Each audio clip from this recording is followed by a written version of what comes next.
Hello everyone and welcome back to the channel. Today I'm going to show you guys how to edit message on Messenger. So first of all, what you have to do is go to your Messenger application, right? And it will show you something like this. Now all you have to do is simply go to the chat, right? And keep in mind that only the messages that you have sent can be deleted, right?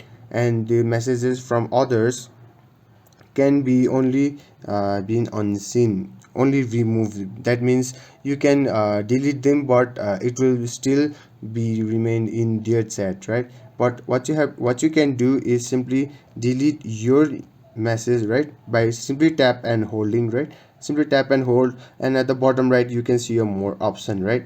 And you can edit from here. You can forward the message, you can either bump or you can simply remove, which means delete. You can tap on the remove and it will show you an options like this: unsend or remove for you. If you tap on remove for you, then it will be unsent only for you but not in their chat. But if you tap on unsend, it will be unsent for you as well as the other person's chat. So this will only appear in your message that has been sent from you. If you tap and hold on their message and go to more and then tap on remove, then it will only show remove for you option. That means it will only be removed for your chat but not in their chat. So there you have it. If you found this video helpful, please give it a thumbs up and don't forget to subscribe for more tutorials. Comment down your thoughts, and until then, goodbye.